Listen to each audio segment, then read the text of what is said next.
وَإِمَّا تُعْرِضَنَّ عَنْهُمْ ابْتِغَاءَ رَحْمَةٍ مِّن رَّبِّكَ تَرْجُوهَا فَقُل لَّهُمْ قَوْلًا مَّيْسُورًا۔ سورہ بنی اسرائیل کی آیت نمبر 28 سے بیان ہے۔ اور اگر تم کو اپنے رب کی رحمت یعنی وسعت رزق کی توقع اور جستجو میں ان سے اعراض کرنا پڑے تو ان کو کوئی نرم بات کہہ کر ٹال دو۔ آیت نمبر 28 سورہ بنی اسرائیل۔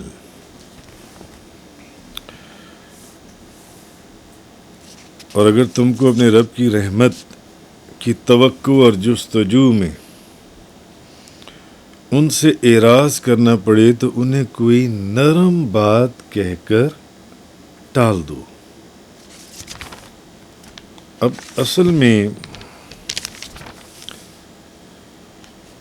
قبیلہ مزینہ سے کچھ لوگ آئے اور انہوں نے آپ صلی اللہ علیہ وسلم سے سواری طلب کی کہ ہمیں ایک سواری دے دیں، ہمیں سواری چاہیے۔ آپ نے فرمایا کہ میرے پاس ایسی کوئی چیز نہیں ہے جس پر میں تمہیں سوار کروں، میرے پاس سواری نہیں ہے۔ وہ لوگ واپس چلے گئے۔ اب جب وہ لوگ واپس گئے تو ان کی آنکھوں سے آنسو بہہ رہے تھے۔ انہوں نے سواری مانگی تھی، آپ نے انکار فرما دیا تھا کہ سواری نہیں ہے میرے پاس۔ تو اس وقت اللہ تعالیٰ نے یہ آیت نازل فرمائی کہ اگر تمہیں اپنے رب کی رحمت کی توقع اور جستجو میں ان سے اعراض کرنا پڑے تو ان کو کوئی نرم بات کہہ کر ٹال دو، یعنی ان سے نرم بات کہہ کر معذرت کر لو کہ میں یہ چیز تمہیں نہیں دے سکتا۔ حکم عام بھی ہے، یعنی اگر تنگ دستی کی وجہ سے تم ان کا سوال پورا کرنے سے قاصر ہو تو نرمی کے ساتھ ان سے معذرت کر لو۔ اور نبی کریم صلی اللہ علیہ وسلم آپ کی یہ عادت مبارک تھی کہ اگر آپ سے کوئی بندہ کوئی چیز مانگتا اور وہ چیز اس وقت آپ کے پاس موجود نہ ہوتی تو آپ خاموش ہو جاتے۔ تو یہ چیز ہمیں بھی کہی جا رہی ہے اور سمجھائی جا رہی ہے کہ اگر کوئی بندہ تم سے کوئی چیز مانگے اور تم وہ چیز اس کو نہیں دے سکتے تو تم نرم بات کہہ کر اس سے معذرت کر لو، یعنی اگر تم اس کا سوال پورا نہیں کر سکتے تو نرمی سے بات کہہ کر بس بات کو ختم کر دو جو ان سے ہے تو، اور ان کے لیے رزق کی اور فراخ دستی کی دعا کرو اور انہیں اس طرح کہہ دو کہ اگر مجھے کچھ مل گیا تو میں تمہیں ضرور دے دوں گا۔ تو نبی پاک صلی اللہ علیہ وسلم سے جب سوال کیا جاتا اور آپ کے پاس اس وقت دینے کے لیے کچھ نہ ہوتا تو آپ اس انتظار میں کہ اللہ کی طرف سے وہ چیز آئے گی تو میں ان کو دے دوں گا تو حضور خاموش رہتے۔ پھر اللہ کے پاس سے اگر کوئی چیز آتی، کوئی رزق آ جاتا تو وہ آپ اس سائل کو دے دیتے جو بندہ وہ سوال کر رہا ہے، اور آپ اس کو اور آپ چونکہ حضور تو خود کسی کے سوال کو رد فرمانے کو اچھا نہیں سمجھتے تھے، تو اس موقع پر یہ آیت نازل ہوئی کہ جب آپ سے سوال کیا جائے اور آپ کے پاس دینے کے لیے کچھ نہ ہو تو آپ فرماتے اللہ تم کو اور ہم کو اپنے فضل سے عطا فرمائے گا۔ یہ حضور کی عادت مبارک تھی جو ان سے نبی کریم صلی اللہ علیہ وسلم کی۔ تو جیسے کہ قرآن کے اندر ہے کہ وَأَمَّا السَّائِلَ فَلَا تَنْهَرْ، مانگنے والے کو جو تم سے کچھ مانگنے آ گیا ہے نا کہ مجھے میری یہ مدد کر دو، اس کو جھڑکنا نہیں ہے، اس کو ڈانٹنا نہیں ہے، اور مجبور مسکین رشتہ دار کو چھڑکنا نہیں ہے، کیونکہ اگر وہ مستحق ہے، اگر وہ مانگنے والا مستحق ہے، کیونکہ آج کل مانگنے والے بھی تو کئی طرح کی ہیں نا، 2 نمبر مانگنے والے بھی ہیں، لیکن اگر وہ مستحق ہے اور آپ نے اس کو جھڑک دیا تو آپ حرام کے مرتکب ہو گئے۔ مستحق کو جھڑکنا حرام ہے، مستحق کو، کیونکہ قرآن میں مسائل فلا تنہر، کسی بھی صورت مانگنے والے کو جھڑکنا نہیں ہے۔ اب فتاوی رضویہ کے اندر ہے فقیری جو سی ہے، ایک بندہ جو فقیر ہے، آپ فرماتے ہیں کہ اس کی 3 قسمیں ہیں۔ مثلا ایک تو صورت یہ ہے کہ ایک غنی مالدار، اکثر لوگ جو کہ غنی ہوتے ہیں، مالدار ہوتے ہیں، ایون صاحب نصاب ہوتے ہیں، تو وہ انہوں نے مثال دی ہے کہ اکثر جو لوگ ہیں، وہ جو ایسے لوگ ہیں انہیں سوال کرنا حرام ہے، کہ وہ کسی سے کچھ مانگیں نہیں، ان کا مانگنا حرام ہے۔ اور انہیں کچھ، اگر وہ آپ کے پاس آپ کی دکان پر آ گئے ہیں کہ یار میری کچھ مدد کر دو، اور وہ خود صاحب نصاب ہے، وہ کھاتا پیتا ہے، اس کا مانگنا تو حرام ہے ہی ہے۔ اگر آپ نے اس کی کچھ مدد کر دی تو وہ بھی حرام ہے، وہ بھی حرام ہے۔ اور اگر آپ سمجھ رہے ہیں کہ اس کو میں زکوٰۃ دے دوں، یہ مانگنے والا ہے، وہ 2 نمبر مانگنے والا ہے۔ آج ہم نے سنا کہ ایسے ایسے فقیر لاہور میں اور کراچی کے اندر موجود ہیں جنہوں نے مختلف سگنلز کے اوپر، روڈز کے اوپر ٹھیکے اٹھائے ہوئے ہیں۔ وہ گاڑی کے اوپر جاتے ہیں، گاڑی لاک کرتے ہیں، لیٹسٹ ماڈل کی گاڑی ہے، اس طرح کی ہم نے کلپس دیکھی ہیں۔ وہ جا کر گاڑی کو بند کرتے ہیں اور فقیروں والا لباس پہن کر مانگنا شروع کر دیتے ہیں۔ تو اگر کوئی اس طرح کا 2 نمبر بندہ ہے، لیکن اس کو کچھ دینا، اس کا مانگنا تو حرام ہے ہی ہے، آپ کا بھی اس کو کچھ دینا حرام ہے۔ اگر آپ اس کی مدد کرتے ہیں، اگر آپ جانتے ہیں کہ یہ اس کا حقدار نہیں ہے، ہاں نہیں جانتے وہ تو ایک علیحدہ بات ہے، لیکن ان لوگوں کو زکوٰۃ ادا کرنے سے زکوٰۃ بھی ادا نہیں ہوگی۔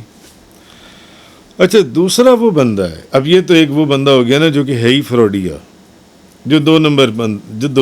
ایک وہ بندہ ہے کہ جو واقعی فقیر ہے، وہ صاحب نصاب نہیں ہے، اس کے پاس 7.5 تولے سونا یا 52.5 تولہ چاندی کے برابر اس کے پاس کوئی رقم یا کوئی چیز نہیں ہے، وہ واقعی فقیر ہے اور ضرورت مند ہے جون سے، مگر وہ طاقتور ہے، وہ تندرست ہے۔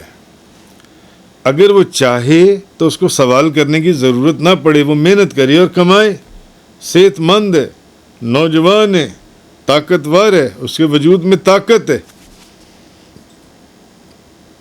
مگر اس کو مفت میں مانگ کر کھانے کی عادت پڑ چکی ہے، ان لوگوں کا بھی سوال کرنا حرام ہے جون سے۔ اور ان کو اگر کوئی بندہ کچھ دیتا ہے تو وہ ان کے لیے جو مال ہے اس کو علماء نے اور مفسرین قرآن کی تفسیروں کے اندر لکھا ہوا ہے کہ وہ جون سے وہ ان کے حق میں وہ جو بھی ہے وہ خبیث مال ہے جون سے۔ اور ان لوگوں کو بھی بھیک دینا منع ہے، جو پورا صحت مند ہٹا کٹا جا کر محنت کر سکتا ہے، کام کر سکتا ہے، اپنے 2 وقت کی روٹی کما سکتا ہے، ٹھیک ہے صاحب نصاب نہیں ہے تو نہیں ہے، مگر اگر ایسے شخص کو زکوٰۃ دے دی، جو پچھلے شخص کی مثال دی ہے وہاں تو زکوٰۃ ادا ہی نہیں ہوگی، یہاں دے دی تو زکوٰۃ تو ادا ہو جائے گی، کیونکہ وہ صاحب نصاب نہیں ہے، مگر یہ مناسب نہیں ہے۔ اور تیسرا، اب وہ شخص ہے جو واقعی ایک عاجز ہے، کمزور ہے اور صاحب نصاب بھی نہیں ہے، یعنی مالدار بھی نہیں ہے، اور نہ اتنی طاقت رکھتا ہے کہ کوئی مال کما سکے، کوئی نوکری کر سکے، نہ اتنا پیسہ کمانے کے اوپر قادر ہے، اس کے وجود میں طاقت ہی نہیں ہے۔ ہاں، ان کا جو سوال ہے، وہ اگر آپ کے پاس سوال لے کر آ جائیں کہ ہمیں کچھ ہماری مدد کر دیں جن سے، تو ان کو جو کچھ بھی ملے گا وہ ان کے لیے طیب ہے، پاک ہے، حلال ہے، اور یہ بہترین اعلیٰ حضرت امام احمد رضا خان صاحب رحمۃ اللہ علیہ فرماتے ہیں یہ بہترین زکوٰۃ کا مصرف ہے جو ان سے وہاں پر زکوٰۃ دینا، اور ان لوگوں کو دینا باعث اجر عظیم ہے، اور یہی وہ لوگ ہیں جن کو جھڑکنا حرام ہے۔ کیوں؟ کیونکہ اس کے وجود میں طاقت بھی نہیں ہے، وہ نہیں کوئی کام کر سکتا، وہ نہیں کوئی کاروبار کر سکتا، نہیں کوئی پیسے کما سکتا جو ان سے، ایسے لوگوں کو دینا جو ان سے، اور وہ پھر صاحب نصاب بھی نہیں ہے جو ان سے، ایسے لوگوں کو جو ان سے وہ دینا وہ جائز ہے، وہ فرماتے ہیں۔ تو بہرحال آگے فرمایا گیا آیت نمبر 29 کے اندر فرمایا گیا وَلَا تَجْعَلْ يَدَكَ مَغْلُولَةً إِلَىٰ عُنُقِكَ وَلَا تَبْسُطْهَا كُلَّ الْبَسْطِ فَتَقْعُدَ مَلُومًا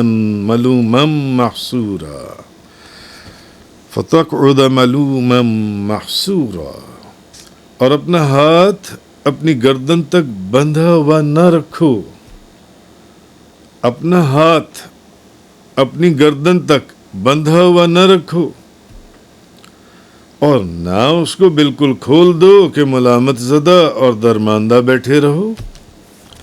آیت نمبر 29، آیت نمبر 29 جو یعنی بات یہ کی جا رہی ہے کہ جب خرچ کرو تو اس کو دیکھ کر خرچ کرو، نہ تو اتنی کنجوسی شروع کر دو کہ لوگ ملامت کریں، اور نہ اتنا ایسے خرچ کرنا شروع کر دو کہ حسرت میں بیٹھے رہ جاؤ، پریشان ہو جاؤ ان سے۔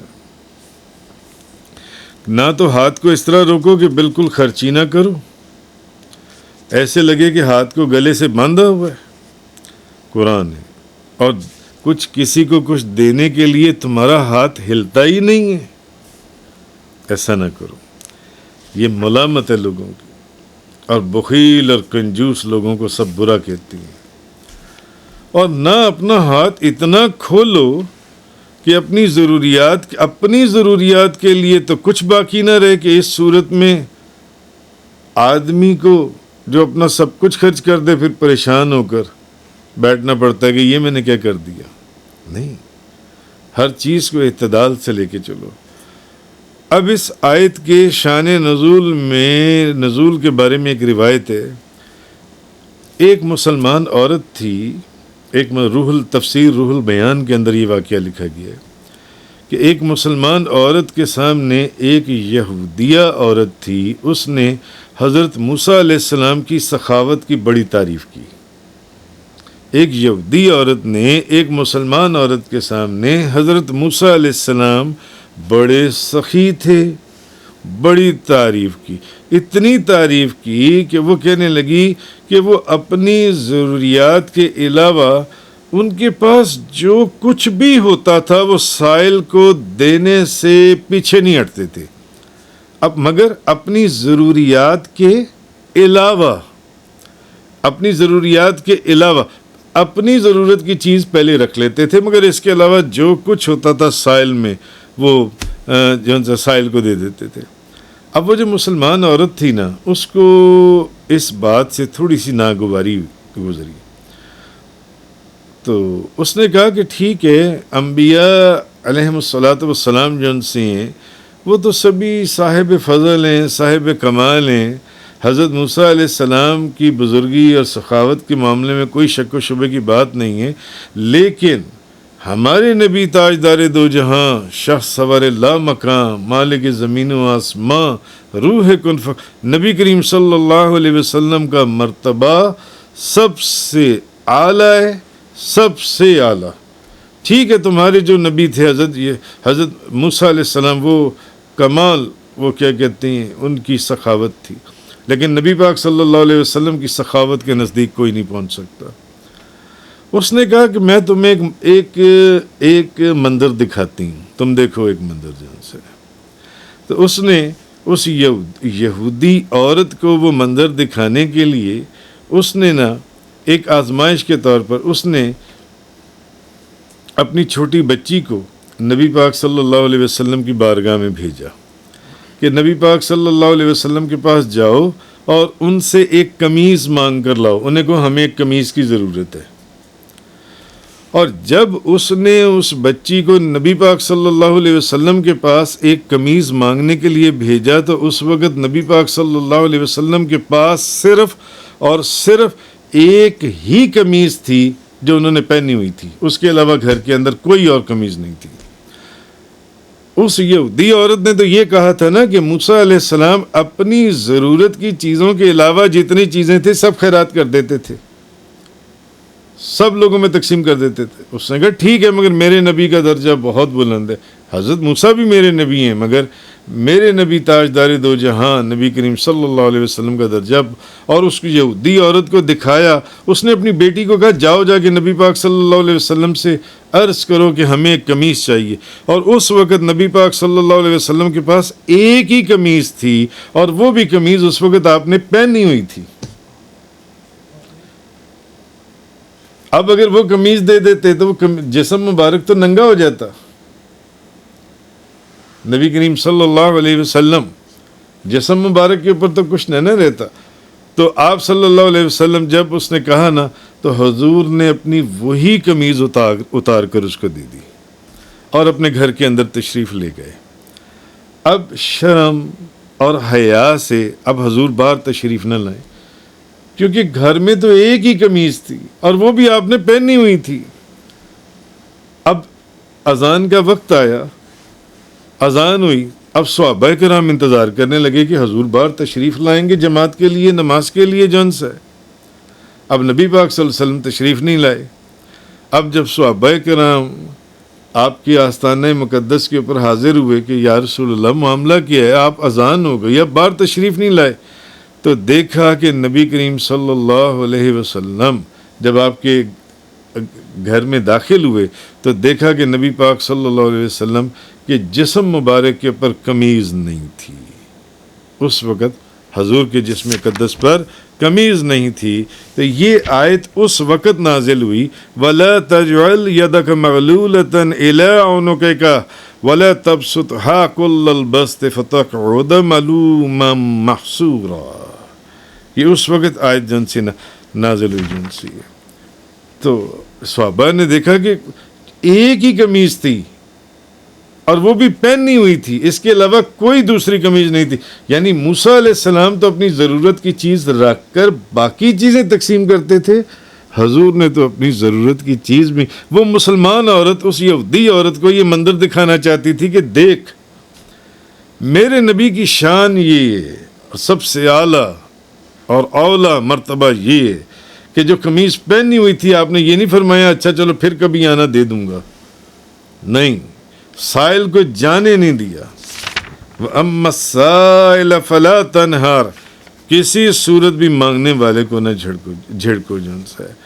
تو اس آیت میں خطاب تو بے شک نبی پاک صلی اللہ علیہ وسلم کو ہے, لیکن مراد نبی کریم صلی اللہ علیہ وسلم کی اس میں امت ہے. حضرت اسماء بنت ابی بکر رضی اللہ تعالیٰ عنہ بیان کرتی ہیں نبی پاک صلی اللہ علیہ وسلم نے فرمایا خرچ کرو اور گن گن کر نہ دو. یعنی اگر تم نے گن گن کر دیا تو پھر اللہ بھی تمہیں گن گن کر دے گا. بغیر گنے دیتے جاؤ تو جب بغیر گنے دیتے جاؤ گے اللہ بھی ویسے ہی تمہیں دیتا جائے گا. حضور نے فرمایا اور جمع کر کے نہ رکھو, یہ نہ کرو کہ جمع رکھو ورنہ اللہ بھی تمہارا حصہ جمع کر کے ہی رکھے گا, دے دے گا جب دینا ہوگا. اللہ بھی تمہارا حصہ جمع کر کے ہی رکھے گا.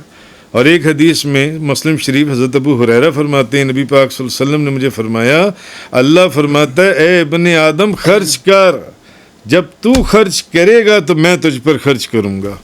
اور حضرت ابو ہریرہ کی ایک اور روایت ہے کہ نبی کریم صلی اللہ علیہ وسلم نے فرمایا ہر روز صبح کے وقت جب بندہ اٹھتا ہے تو 2 فرشتے نازل ہوتی ہیں.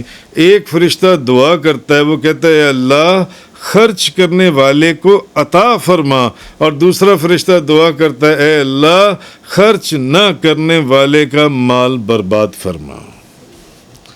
حضور فرماتی ہیں فرشتے جب بندہ صبح کے وقت اٹھتا ہے نا تو 2 فرشتے دعا کرتے ہیں یا اللہ جو تو یعنی آج جو خرچ کرے اس کو عطا فرما، اور جو خرچ نہ کرے اپنے ہاتھ کو روک کر رکھے اس کو برباد فرما۔ یہ فرشتے کہتے ہیں جن سے۔ اسی لیے آپ دیکھیں جو پہلے میں نے مسلم شریف کی حدیث سنائی حضرت اسماء بنت ابی بکر رضی اللہ تعالی عنہما کی، کہ نبی کریم صلی اللہ علیہ وسلم نے فرمایا خرچ کرو اور گن گن کر نہ دو، ورنہ اللہ بھی تمہیں گن گن کر ہی دے گا، گن گن کر دے گا۔ چاہتے ہو نا کہ بے حساب اللہ تمہیں دے، تو پھر جس کو بھی دو گن کر نہ دو، بس نکال کے دے دو اور جمع کر کے نہ رکھو، ورنہ اللہ بھی تمہارا حصہ جمع کر کے رکھے گا۔ حضرت ابو ہریرہ رضی اللہ تعالیٰ عنہ فرماتے ہیں، یہ بھی مسلم شریف کی حدیث ہے، نبی پاک صلی اللہ علیہ وسلم نے فرمایا صدقہ دینے سے مال کم نہیں ہوتا، اور جب بندہ کسی کو معاف کر دے تو اس کی عزت میں اضافہ ہوتا ہے، اور جو شخص اللہ کے لیے تواضع کرتا ہے اللہ اس کا مرتبہ بلند کرتا ہے۔ یعنی بات یہ ہے کہ صدقہ دینے سے مال کم نہیں ہوتا، صدقہ دینے سے۔ حضرت سہل بخاری شریف کی حدیث ہے رضی اللہ تعالیٰ عنہ فرماتے ہیں، ایک عورت نبی پاک صلی اللہ علیہ وسلم کے پاس حاشیہ والی بنی ہوئی ایک چادر لے کر آئی، حضور کے پاس ایک چادر لے کر آئی۔ اس عورت نے کہا میں نے اس چادر کو اپنے ہاتھ سے بنا ہے۔ یا رسول اللہ یہ چادر میں نے اپنے ہاتھ سے بنی ہے تاکہ میں آپ کو پہناؤں۔ آپ وہ چادر پہن کر ہمارے پاس آئی نبی پاک صلی اللہ علیہ وسلم۔ جب وہ عورت وہ چادر لے کر آئی کہ یا رسول اللہ یہ چادر میں اپنے ہاتھ سے بنا کر لائی ہوں، اپنے ہاتھ سے بن کر لائی ہوں، تو اب حضور وہ چادر جو ان سے پہن کر ہمارے پاس باہر تشریف لائے، تو ایک شخص نے نہ اس چادر کی تعریف کی، کہنے لگا یا رسول اللہ یہ بہت خوبصورت چادر ہے۔ باہر لوگ کھڑے ہوئے تھے یا صحابہ کرام کھڑے ہوئے تھے، کہنے لگا یہ بہت خوبصورت چادر ہے، آپ یہ مجھے دے دیں۔ ظاہر ہے وہ صحابہ کرام ہی ہوں گے۔ حاضرین انہوں نے کہا اے شخص تو نے اچھا نہیں کیا، اس چادر کو نبی پاک صلی اللہ علیہ وسلم نے پہن لیا تھا اور ان کو اس چادر کی ضرورت بھی تھی، پھر بھی تم نے ان سے یہ چادر کو مانگ لیا، اور تمہیں معلوم ہے کہ نبی کریم صلی اللہ علیہ وسلم کسی کا سوال رد نہیں کرتے۔ اس شخص نے کہا، اب وہ جو بھی صحابی رسول تھے، ظاہر صحابی رسول ہی ہوں گے، اس شخص نے کہا، کہنے لگا اللہ کی قسم میں نے یہ چادر حضور سے پہننے کے لیے نہیں لی۔ اس شخص نے کہا میں نے پہننے کے لیے اس چادر کا سوال نہیں کیا، میں نے یہ چادر پہننے کے لیے نہیں لی، بلکہ میں نے اس چادر کا سوال صرف اس لیے کیا ہے، یعنی اس نے سوچا ہوگا کہ یہ چادر حضور کے جسم سے مس ہو گئی ہے، لگ گئی ہے، تاکہ یہ چادر میرا کفن بن جائے، میری قبر میں یہ چادر میرے کفن کے طور پر جائے۔ اور وہی راوی حضرت سہل رضی اللہ تعالیٰ عنہ فرماتے ہیں کہ وہی چادر پھر اس شخص کا کفن بنی، قبر کے اندر اس شخص کو اسی چادر سے کفنایا گیا، وہی چادر اس شخص کے کفن کے لیے دی گئی جن سے۔ تو یہ چیز اس آیہ کریمہ کے اندر اللہ تبارک و تعالیٰ نے ارشاد فرمائی، آیت نمبر 29 کے اندر وَلَا تَجْعَلْ يَدَكَ مَغْلُولَةً إِلَىٰ عُنُقِكَ وَلَا تَبْسُطْهَا كُلَّ الْبَسْطِ فَتَقْعُدَ مَلُومًا مَحْسُورًا، اور اپنا ہاتھ اپنی گردن تک بندھا ہوا نہ رکھو اور نہ اس کو بالکل کھول دو کہ ملامت زدہ اور درماندہ بیٹھے رہو۔ وآخر الدعوانا ان الحمد للہ رب العالمین۔ تفسیر قرآن کا یہ لیکچر انگلش میں سننے کے لیے براہ کرم ڈسکرپشن میں موجود لنک پر کلک کریں۔